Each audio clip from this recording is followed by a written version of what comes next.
Broadcasting live. It's America's longest running talk show on computers. It's Computer America, bringing you the biggest names in technology with guest interviews, new products, and your emails. Listen live at computeramerica.com on any device around the world. Email the show at live@computeramerica.com or find us on social media. Be sure to check out our website for contests, giveaways, show notes, live video stream, podcasts, and more. You're listening to Computer America.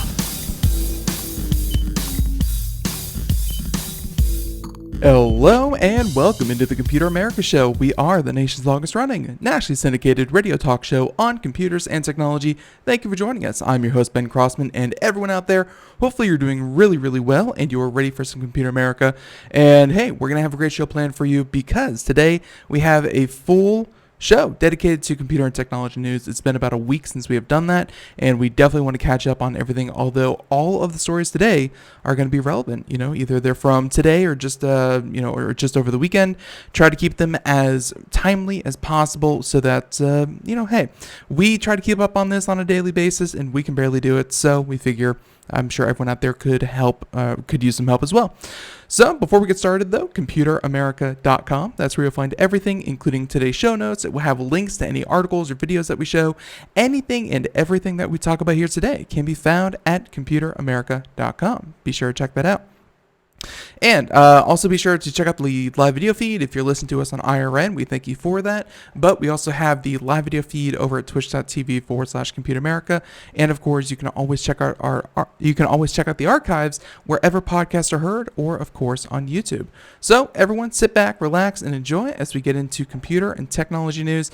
Again, I hope you had a great weekend and you are ready for Computer America all week long. So here we go.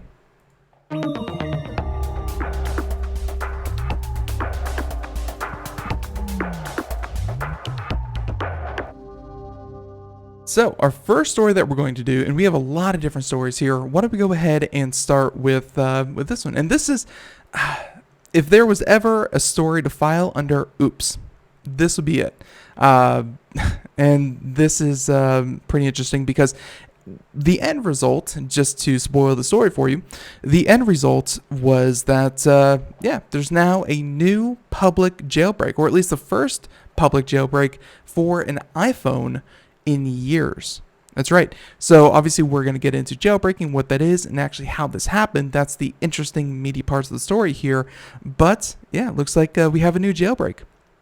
If you're wondering how that happens, it involves, like I said, a massive oopsie daisy. So this article is from Vice, and they always do very, very well-researched articles.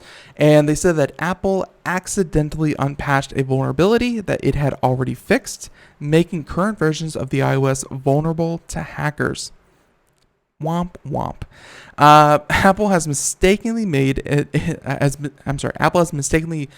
a bit easier to hack iPhone users who are on the latest version of its mobile operating system by unpatching a vulnerability it had already fixed.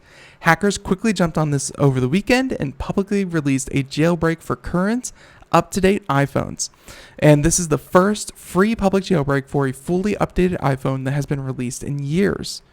Because Apple is, when it's Apple, they run the hardware, they run the software, they run the ecosystem.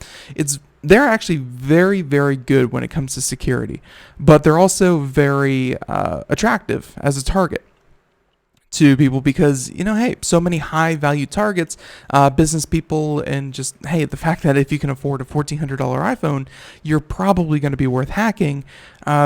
Just because they're so locked down, it's not an easy thing to do. So when it does happen, it gets a lot of attention. Now, they said that security researchers found out this weekend that iOS 12.4, the latest version released in June, reintroduced a bug that was found by a Google hacker that was fixed in 12.3. That means it's currently relatively easy to not only jailbreak up-to-date iPhones, but also hack iPhone users, according to people who have studied the issue. And they have a quote here saying that due to 12.4 being the latest version of iOS currently available and the only one which Apple allows upgrading to for the next couple of days, which of course is up until 12.4.1 comes out. All devices of this version or any 11 or 12 below 12.3 are jailbreakable. And that means that they are also vulnerable to what is effectively a 100 plus day exploit. And by the way, a 0-day exploit would be something that is completely unknown to the developer or the people who run the software, and it just hasn't been used. So there's zero chance that you have any way of defending against it because it's unknown. The only person who knows about it would be the person who developed or found the 0-day exploit. A 100-day exploit is kind of the same thing, something that is exploitable and has been for over 100 days, and that just makes it all the more troublesome, is because something like that, it's part of a lot of hackers' toolkits now, and you can be sure that, hey, this is going to be very important. So they have a security researcher here who develops iPhone jailbreaks, and he published a jailbreak for iOS 12.4 on Monday, saying that for years, jailbreaks have been held closely to the chest by security researchers because the ability to jailbreak an iPhone means the ability to hack it. And as we've reported several times, and this is again from Vice and Motherboard, exploits for the iPhone can sell for millions of dollars, which means that no one has been willing to release jailbreak code publicly because Apple will quickly patch it. And by the way, I think this is going to be it. If you have your iPhone set to automatically update or push updates to your iPhone, I highly recommend that you get them, because now that there's one that is so prevalent and has gotten so much attention, iPhones are going to be very vulnerable. So be sure to update to the latest one, which I'm sure will be out later this afternoon and or tomorrow. Going to be very important to do that. Now, a security researcher who hacks iPhones for a living and who spoke on the condition of being anonymous because he wasn't authorized to speak to the press, said that organizations that have the expertise to target iPhones can now use a bug in Safari to hack any up-to-date iPhone. And while it's not trivial to hack an iPhone remotely, they said that the barriers to entry are now much lower. So a user apparently tested the jailbreak on 12.4 and found that Apple had accidentally reverted the patch.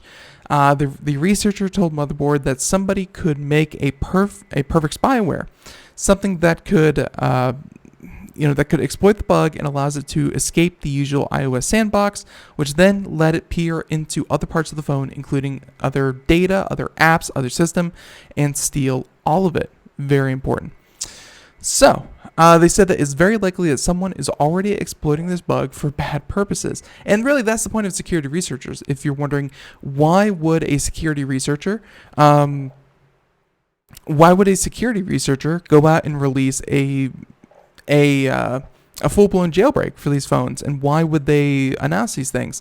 It's really, that's the best way to get companies to move, is to make it publicly available, get as much attention to the issue as possible, and then that causes them to fix it immediately, because there's no pushing it under the rug, there's no waiting until later. No, this is, it's either now or never, and really that's what a lot of security researchers are kind of hoping for. So, iPhone security experts are warning users to be careful of what apps they download. As always, check reviews, check that kind of thing.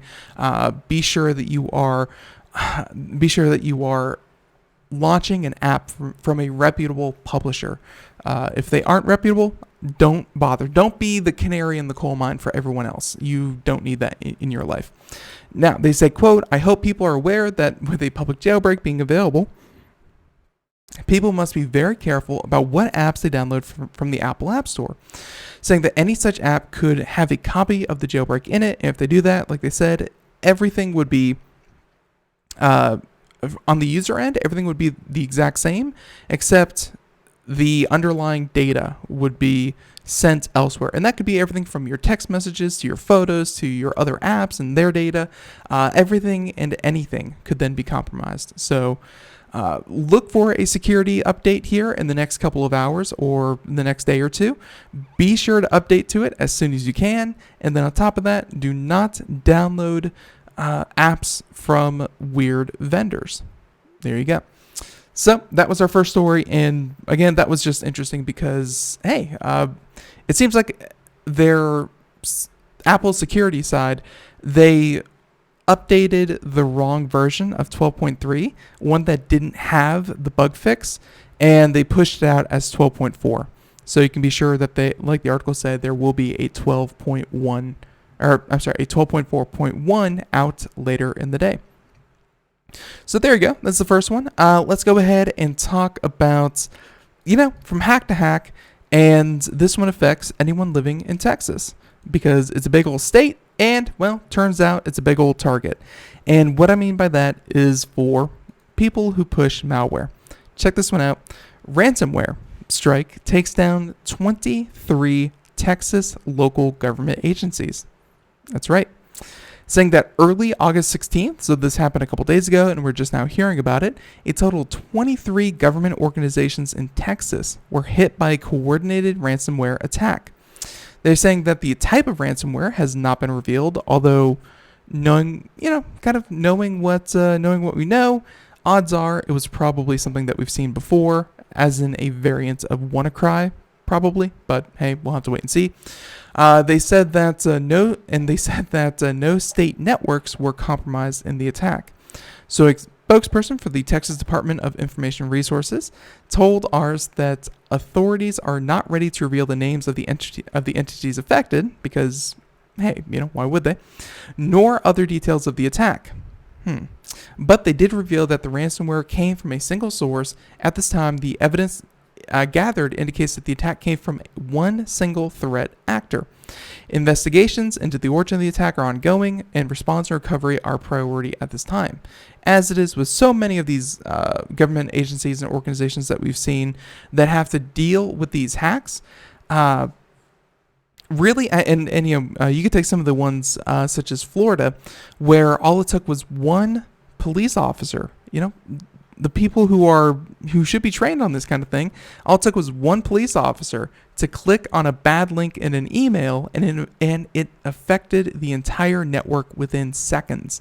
That's really all it takes. So while they haven't said what caused it, who caused it, or who's attacking, we do know that this was caused by probably some singular person clicking on a single link, and it affected all of these different systems.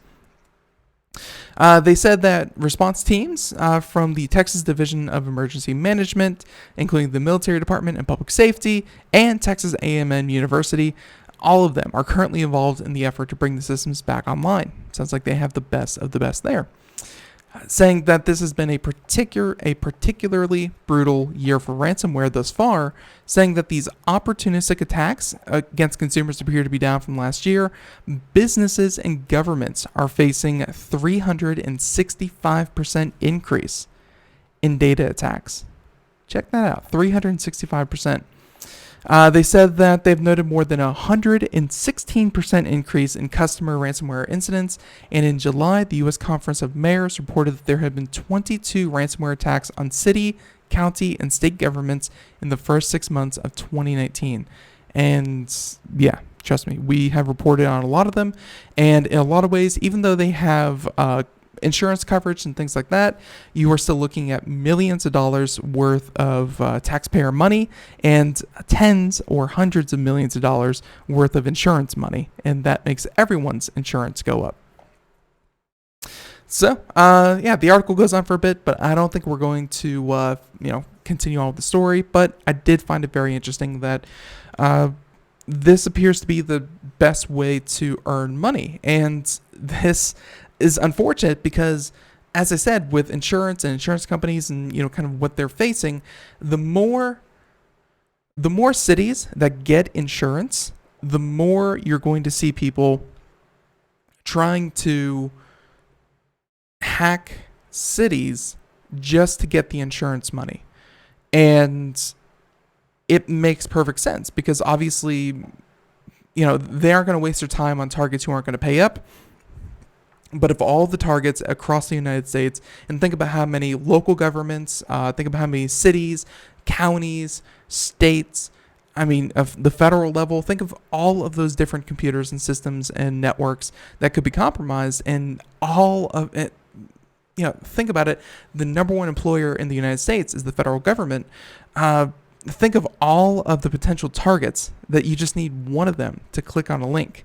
It's not really feasible to protect every one of those targets, and when one of them is attacked, it's a guaranteed payout because they all have insurance.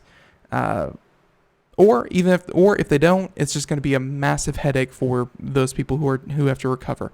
It's certainly a problem.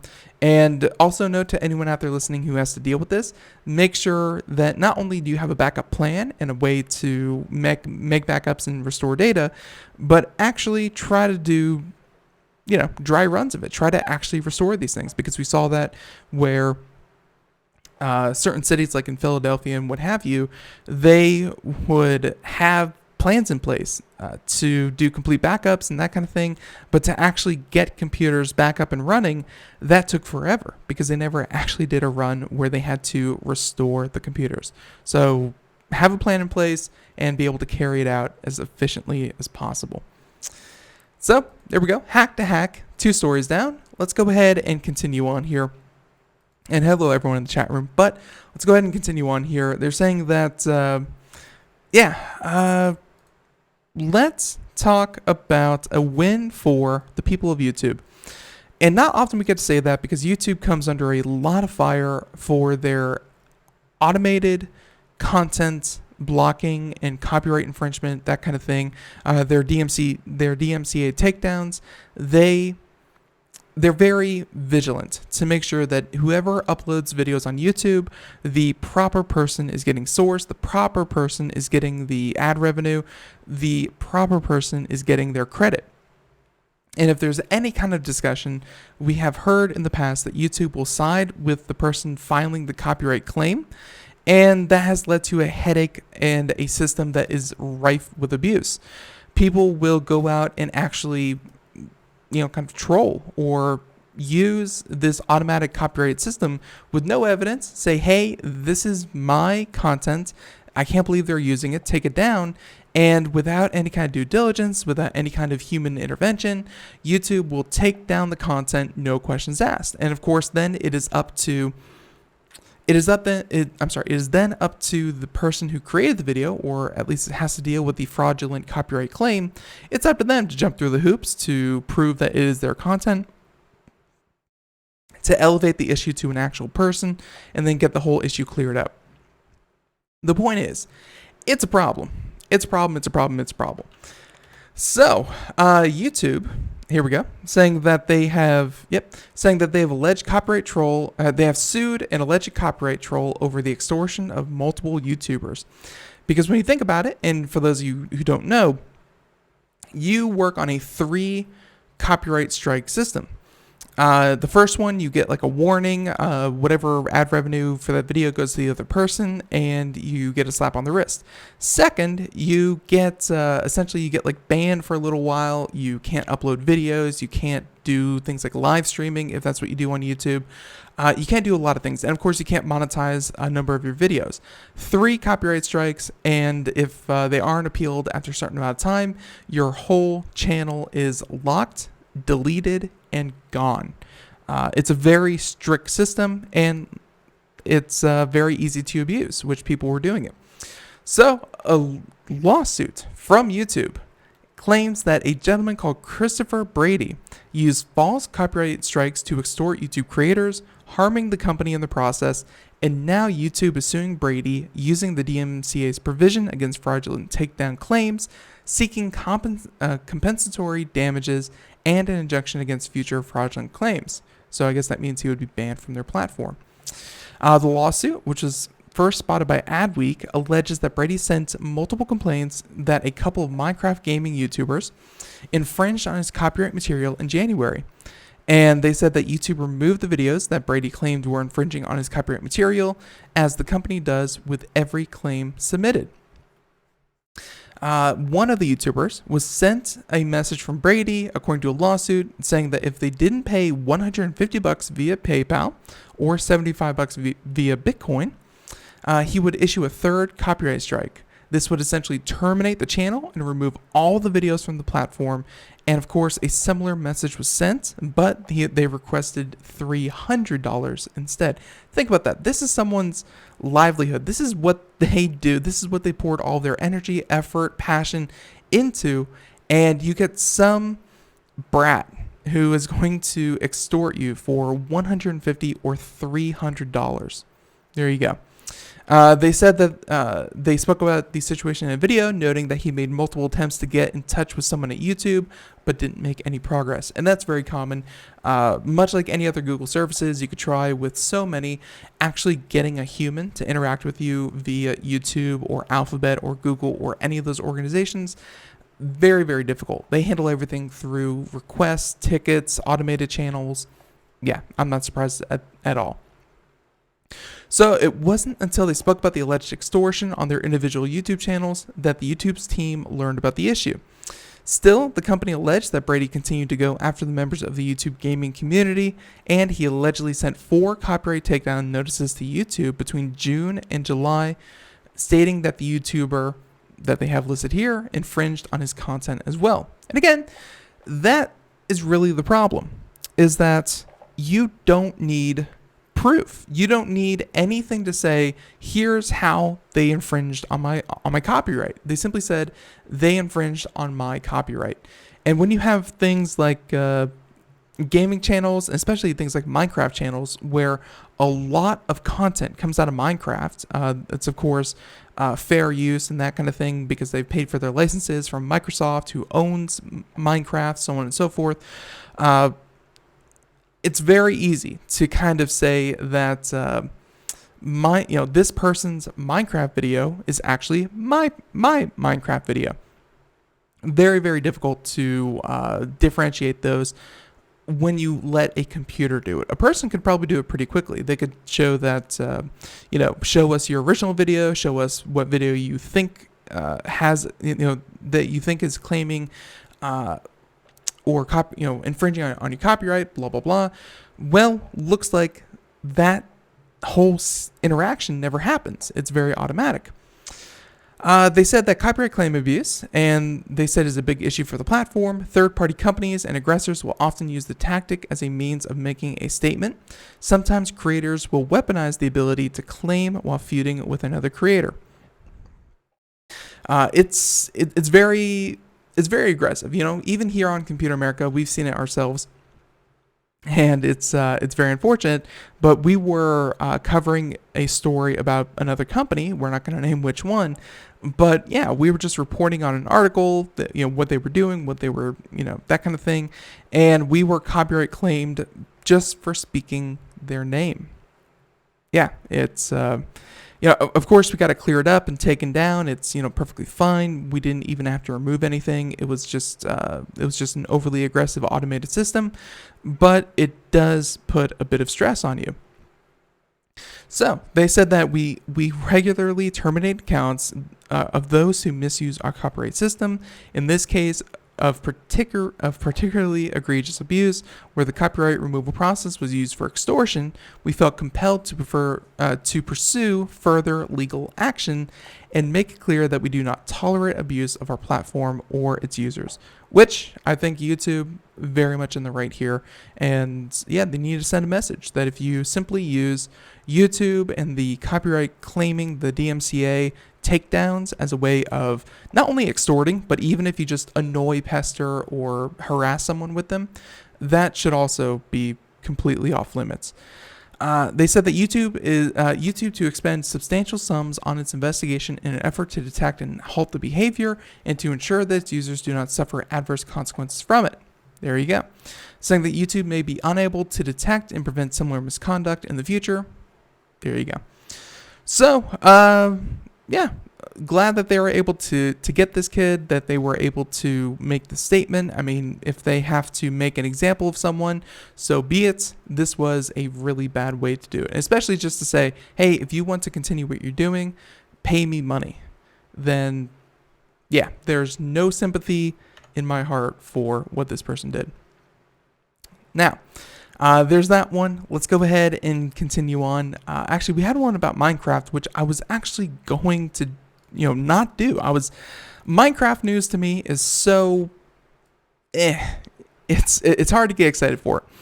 But after you see it like 4 or 5 times from a bunch of different publications, you're like, all right, obviously someone here cares about Minecraft.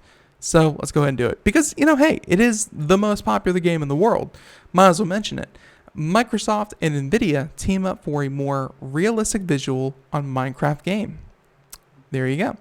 So Microsoft on Monday says it will use chipmaker Nvidia and their real-time ray tracing technology, which we've talked about on the show many a time, to provide the software company's Minecraft video game players more realistic graphics on personal computers. Saying that real-time ray tracing, or the ability for the chip to simulate how light rays will bounce around in a visual scene, helps video games and other computer graphics more closely resembles shadows and reflections in the real world. To put that into a little bit more specific, imagine a mirror where instead of just the image of the character essentially making a duplicate and it just reversing it for you, imagine instead if you had a situation where light bouncing off of other objects would then be able to illuminate the mirror. A mirror wouldn't just look like your character standing in another dimension. It would look like a mirror in everyday life. It would have all of the objects in the background. It would have shadows. It would have all of the distinction that you could possibly want. Think about fires. Think about explosions. Think about sunlight, that kind of thing.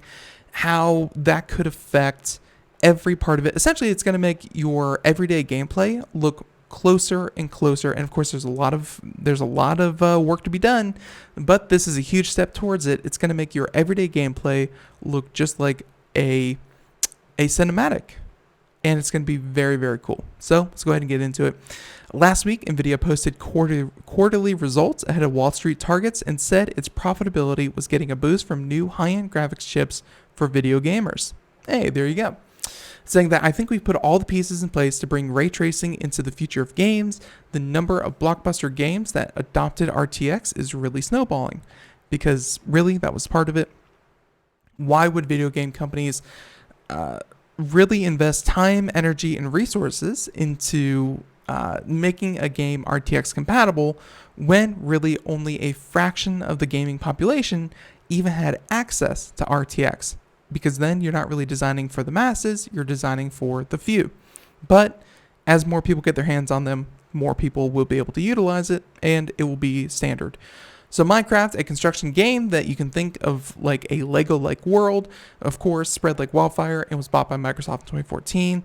And they said that Microsoft said that 176 million versions of the game have been sold since launch. Think about that. 176 million versions of the game. Now, obviously, people may buy multiple versions for themselves, but overall, I'm pretty confident it's a 1-to-1 ratio. Or pretty near close. So, there you go. Nvidia, and I can't wait to see it. I think the videos from that are going to be very, very cool. They're going to look extremely futuristic as far as Minecraft, because when you think about Minecraft, this big blocky, in some iterations very low resolution, very easy for any computer to run, and to think that a game such as that will be able to take the latest and greatest graphics card and say, hey, this is going to push this thing to the edge. That's certainly something. So everyone, we are about to run into the break here in a couple of seconds, but some of the other stories that we're going to cover on the other side of the break include none other than wireless carriers throttling online videos and its frequency. If you think that you're not a victim of it, well, turns out, most people are. Alienware has a newly redesigned laptop and monitor. You're definitely going to want to check this out, because check this out, they actually have a 55-inch monitor. Yeah, a gaming OLED monitor, 55-inch. It's crazy. Twitter bans state-controlled news outlets from actually publishing propaganda and paying for advertising, things like that. Disney Plus, where it will be available on launch, and more. Tons more stories. Everyone stay tuned. More Computer America right after this.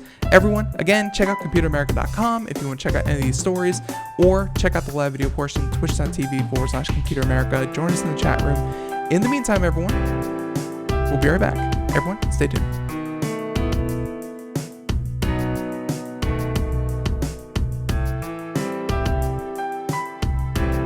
Greece is cheap. But the airfare costs a fortune. Paris? Not much closer, and again, airfare... What about Puerto Vallarta? Let's face it, flying anywhere is just too expensive. Wait, what's this? Low-cost airlines. With one call to low-cost airlines, you'll drastically slash your travel costs. We're talking insanely low airline prices to any of your favorite destinations. Where would you like to go? London, Rome, Costa Rica, Australia? Wow, that's cheap. So why wait? Call now to learn how crazy cheap it is to fly anywhere in the U.S. or international. Our prices are so low, we can't publish them. The only way to get them is to call to instantly hear the most amazing best deals on airline travel. It's that easy. So call now and start packing. 800-215-4461. 800-215-4461. 800-215-4461. That's 800-215-4461. We are all Brother Wolf. 10 years ago, a group of locals banded together to create positive change. We took animals into our homes, held adoption events at local retailers, and talked to the community about our mission to help build a no-kill Asheville. A decade later, we have achieved so many victories for animals in need. There's been so much progress, yet there's still so much to do. As part of our year-long celebration, we encourage you to become a member of our special Compassionate Circle program. With a monthly donation of $10 or more, you will have behind-the-scenes access to the work we are doing at Brother Wolf. Our goal is to reach 1,000 members because we receive no government funding. Working together, we can help build and sustain no-kill communities. Learn more at compassionatecircle.bwar.org. We are a 501c3 tax-deductible organization.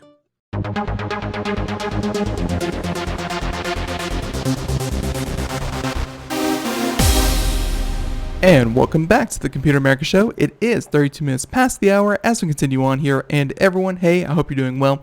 If you missed any part of the show today, be sure to check out Computer America, computeramerica.com, blah, blah, blah. Also, if you missed any part of the show today, podcasts, wherever podcasts are available, we have the show uploaded right after that. Everyone, stay tuned. Okay, now, with that being said, we're going to go ahead and continue on. We're doing computer and technology news for the full hour, and we have a lot of different stories, although I wanted to actually get this one because for anyone out there who's been a fan of Alienware, I know that they have fallen out of favor for a lot of people ever since they were scooped up by Dell. Dell, came in, bought up the company, took really pushed out all the higher level executives, kept all of the goodwill that they could, and they really took the video game playing population for a ride because they said, hey, this is the best of the best, and we now own that. But I think that they, if nothing else, they have rehired some of the original leaders of Alienware. They have given them some more autonomy, and at the same time, it looks like they have some new products, and you should definitely check these things out. So check this one out. This has to do with their latest Legend industrial design and how they are, how they're changing Alienware, which I think for really the better. It's very, very impressive looking. If you've ever seen Alienware, like regardless what you think about Alienware and about their affordability, their price, that kind of thing, the company sure has a way of making these things look awesome. I still remember I think it was like the Area 51, the really weird looking case that was all, that was all lopsided. That thing looked amazing, compared to a lot of computer builds that I see that are just this giant box that holds all of your computer parts. Aesthetics were definitely something that were taken into consideration, and looks like they've done the same thing. Although I will say, compared to some of the others, this looks like a very rounded off Xbox. I guess, the old Xbox 360. But hey, it's still very sleek, very modern, and yeah, they said that it's less busy looking. You've got the choice between two-tone black and white case or a matte black case. It's a mid-sized tower computer, but it's one that looks more modern than any Alienware desktop we've seen before, and it certainly does. Which you could, we're going to include a link to the show notes here, but yeah, you can see all of the different features right there. Now, once you crack it open, you've got full access to all the hardware inside, which has been a problem before. Sometimes when you over-engineer things like Alienware has done in the past, it's hard to pull equipment out and sometimes to fit new components back in that may be even bulkier than what you had taken out originally. They said it'll be about $1,000, but I think one of the real head-turning pieces here is right here, if you're watching the video portion, the 55-inch OLED gaming screen. That's right. This was displayed back at CES if you were there, but if not, hey, this is going to be coming out here shortly. And it looks like a TV from the front, but around the back there's a large LED strip which serves as ambient backlight while you're playing. That's really gotten a lot of attention lately when it comes to video game monitors, in that if you play in a dark room, you don't just want the light coming from the front of your screen, because that can really cause stress to your eyeball. If the light is strictly coming from your monitor, there's nothing going on behind it, it really hyper focuses your eyes there. And they found that if you put these LED strips on the back of the monitor that then projects, just soft ambient light. I'm not saying that you have to extend the monitor to the wall behind you, but just soft ambient light that matches, let's say if you're somewhere with fire, it turns orange. If you're, somewhere in daylight, it turns white, that kind of thing. It can actually ease the strain on your eye. So looks like they're definitely going with that direction. So they said that the Alienware gaming monitor supports 4K 120 Hz and a 0.5 millisecond response time. That's really the big difference between a 55-inch TV and a 55-inch gaming monitor will be the response time. 0.5 milliseconds versus television might have anywhere from if it's really bad, something like 12 milliseconds or 10 milliseconds, but 0.5 is definitely going to help you gaming. So they said that obviously the author here played some games on it, that kind of thing. He liked it, blah, blah, blah.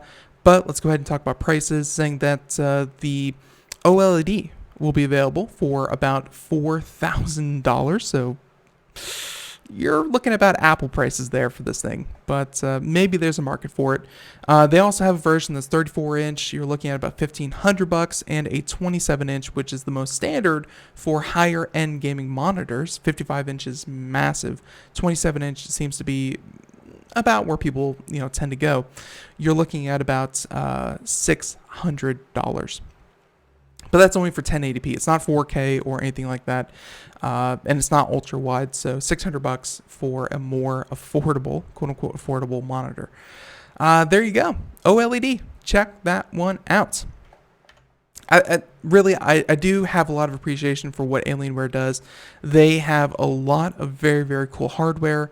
And while I do think that you could get something cheaper, there's no denying that when you see an Alienware in the wild, you know for sure that it's an Alienware. So there you go.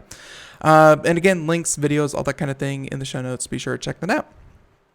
Now, our next topic that we're going to talk about, something that, well, MIT came up with it, but I think we can all benefit from it. MIT experts find a way to reduce video streaming buffering on busy Wi-Fi. And we're going to do this story, and then we're going to quickly follow it up with another one saying that wireless carriers are actually increasing the amount of streams that are buffering. But that's more for selfish reasons. So let's go ahead and talk about this.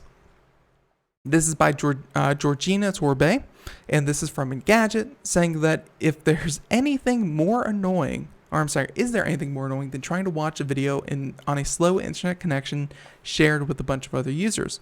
Skips, endless buffering, and ugly pixelation, and that pixelation comes from the fact that your video is going from, 240p up to 360p, up to,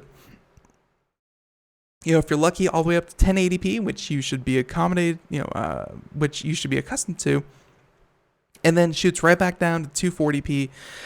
It's just not a good viewing experience. And they said that it can ruin, as I said, the experience of watching a movie or TV show when everyone in your house is trying to stream. It's trying to stream at the same time. Now, a team from MIT, and of course the more specific Computer Science and Artificial Intelligence Laboratory, i.e. CSAIL, have developed the Minerva system. Which analyzes videos before playing them to check how they could be impacted by being played at lower quality.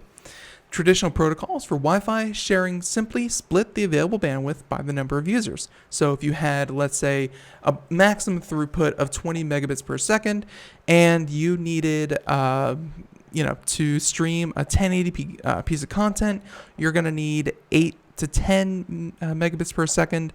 And let's say you have 3 to 4 users or 3 to 4 devices. Even if one of those devices is something as simple as, let's say, a smart fridge or one of these other smart devices, it would still get allocated the same amount of bandwidth as anything else, unless it was, of course, one of these newer standards. But in a lot of ways, it was just very choppy. Now, so if you're trying to watch an HD sports match on your TV and one of the kids is trying to watch a cartoon on their smartphone, you'll be allocated half the available bandwidth. They said that Minerva can analyze both videos in an offline phase to see which would benefit from being allocated more bandwidth and which could be served by using lower bandwidth within the without the quality suffering. The protocol then assigns bandwidth based on the needs of the different users and will adjust itself over time in response to the video content being played. Artificial intelligence, that is really what it seems like we're talking about here. The ability for an artificial intelligence to sit between your content and your smartphone and say, hey, this is a simple cartoon. It's going to look just as good in 720p as it will in 1080p, or this is high quality. This is going to be 4K as opposed to 1080p. This is going to need more than the other. I think as a judgment call, you could probably train a person to do that, but a person can't sit there and say, hey, you should be throttled and you shouldn't. That's just not how these systems work. There's too many streams. Now, they said that in real-world testing, they said that they were able to reduce rebuffering time by almost half, and in 1/3 of cases were able to offer improvements to video playback quality that were equivalent from going from 720p to 1080p. And the system doesn't only work within households, the same principles can be used across an entire internet connection across entire regions. So think about companies like Netflix and Hulu, who are always, especially Netflix, always looking for ways to reduce their bandwidth because, hey, they have to pay for it. The system can be introduced by video providers without needing to change your hardware, making it essentially a drop-in replacement for the standard TCP/IP protocol, according to the team. So obviously, when you're changing standards, nothing is that easy. It's not as easy as just, drag and drop. But it's a start. It shows that there is a better way, there's a different way that can achieve the same thing, and hopefully it can do better. Obviously, as it is continued to be used and more people are subjected to Minerva, as they called it, it will get better. But to say that it can actually replace TCP/IP, that's a bit of a far cry. So there you go. Okay, so there's that story, and MIT certainly waiting for it. Now, like I said, we're going to jump from that one to this other story. This one coming to us from Bloomberg, and it has to do with none other than throttling of online videos. And here's the problem. Just like the article that we said, there are better ways to do this. This is a real problem that people are trying to tackle. Here's how the standard cable companies are tackling it for you. Saying that wireless carriers throttling online video is pervasive. This is coming to us from Olga Karif, and this is from, again, Bloomberg, saying that U.S. wireless carriers have long said that they may slow video traffic on their networks to avoid congestion and bottlenecking, and they show that throttling happens pretty much everywhere all the time. Which, I mean, in a way, you could think of things like, them kind of saying, well, if we throttle everyone all the time, then no one can expect, no one can really know what to expect from their internet. You could just say, hey, we're having a good day, and your throttling could just be less. So let's go ahead and talk about it. The University of Massachusetts Amherst conducted more than 650,000 tests in the U.S. and found that from early 2018 and to early 2019, AT&T throttled Netflix 70% of the time and Google's YouTube service 74% of the time. But AT&T did not slow down Amazon Inc.'s Prime Video at all. We talked about this. This used to be illegal. This used to be a violation of what other than net neutrality. But since those rules were dropped, they're no longer enforced. The current administration for the FCC just completely did away with with the idea of net neutrality. Then, hey, this is perfectly legal. Even though they promised they wouldn't do it. T-Mobile throttled Amazon Prime Video in about 51% of the tests, but didn't throttle Skype and barely touched Vimeo.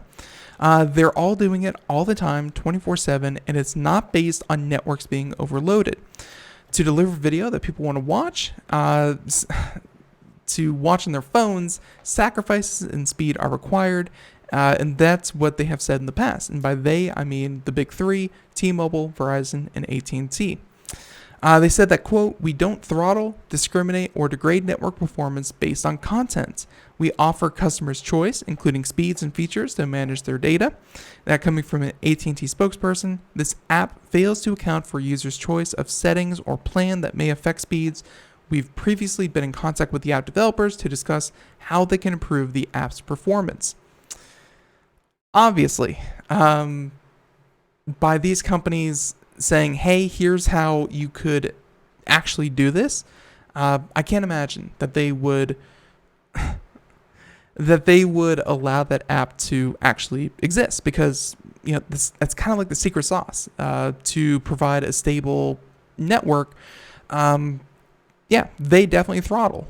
It's just they don't want people to know how much, and to say that, hey, if we could just tweak your algorithm, we can give you better numbers. It's probably not going to be too genuine either. They said that while it's true that slowing speeds can reduce congestion, the carrier's behavior raises questions about whether the internet traffic is treated equally, a prime tenet of net neutrality, as we just mentioned. The principle states that carriers should not discriminate by user, app, or content. Obviously, the FCC recently scrapped the regulation, and again, to note, this is not the law of the land. They have no interest, or they're not compelled to follow net neutrality in any sense of what it used to be. Of course, when it was scrapped, they said, hey, this is what we will do, this is what we won't do, blah, blah, blah. But, hey, they're doing it. And it looks like whoever they're making deals with does not get throttled as much as the others. As you can see with things like, where T-Mobile was throttling Hulu, but then wouldn't throttle Skype or Vimeo or Amazon Prime. Whoever they can make deals with, that's who they're going to not throttle. And of course, what that means for the end user is that people will say, wow, it's really a headache to use Netflix on my phone, but Hulu actually runs a little better. Or, hey, Vimeo runs a lot better. Let's use Vimeo because, hey, it actually works. That's the kind of consumer trickery that happens without net neutrality.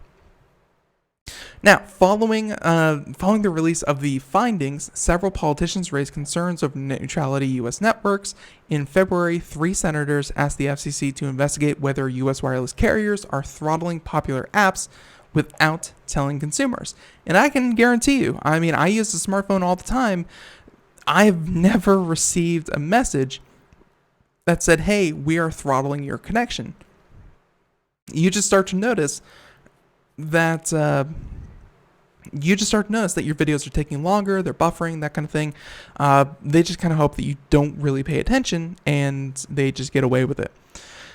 So the discrepancies in throttling different video services could be due to errors, as some carriers haven't been able to detect and limit some video apps after they made technical tweaks. And that's true. A lot of these videos come from different sources. They bounce between different servers. If you pay for more or less servers to route your traffic through, that could take a longer or shorter time. Something like, although you would think something like Netflix or YouTube would have access to the most servers and therefore give you the best connection to the services.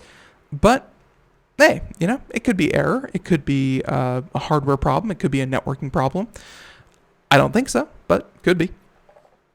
They said that they enlisted more than 126,000 smartphone users globally who downloaded the app called WeHe, W-E-H-E, to test internet connections. Information from those tests was aggregated and analyzed to check if data speeds are being slowed. And they said that the work was funded by the National Science Foundation, Google parent Alphabet, and ARCEP, the French telecom regulator.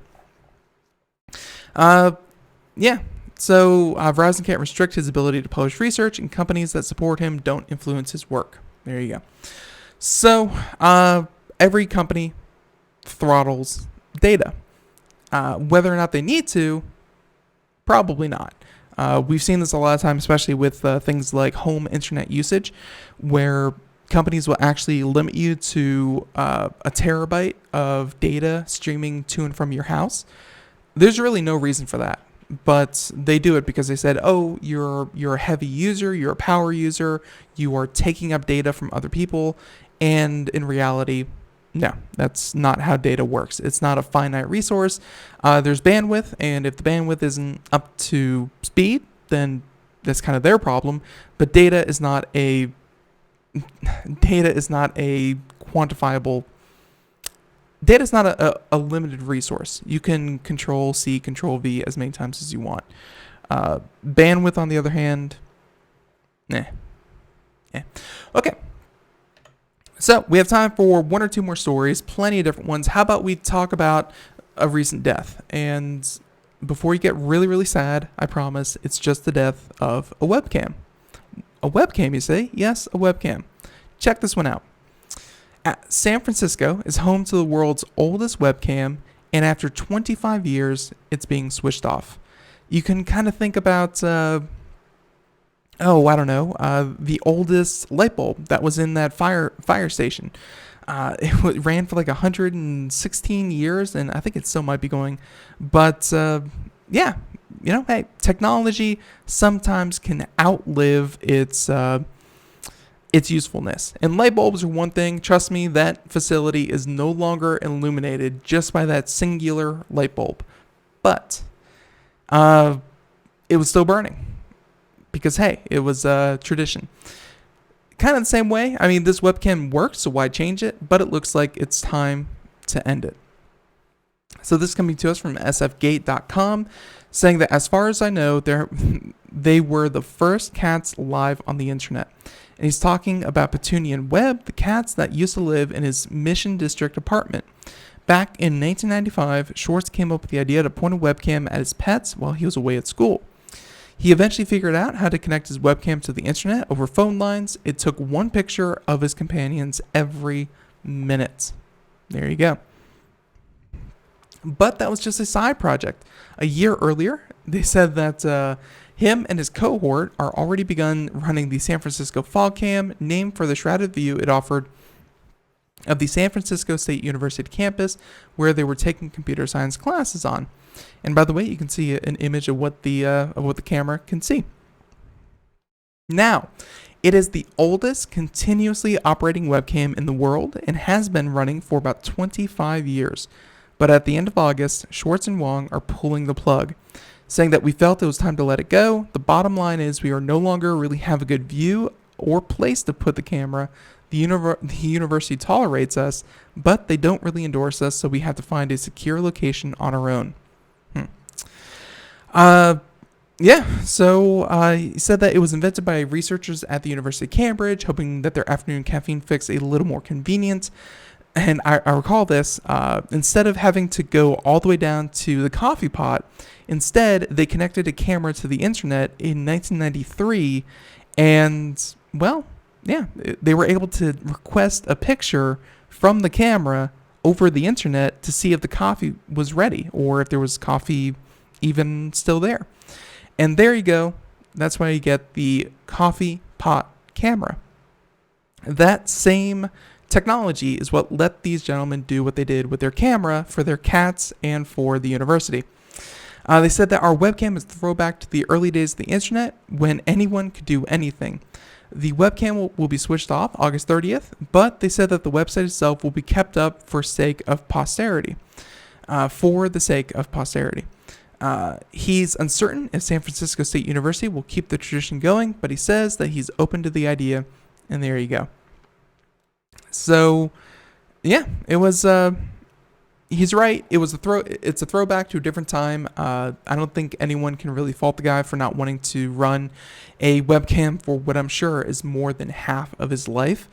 But yeah, technology marches on. So there's that story. We have time for just one more, and we have lots of stories that we didn't get to. We should probably mention this one. We'll save some of the other ones for tomorrow. But Twitter bans advertising from state-controlled news outlets. There you go. I know that it comes up often here on the program, and as much as we don't like politics, this is one of them between China and Hong Kong. If you haven't been paying attention, there's big things happening in Hong Kong. Lots of protests, tens of thousands of people are taking to the streets for pro-democracy movements, so on and so forth. Go check that out. I can't even begin to encapsulate all the grievances there.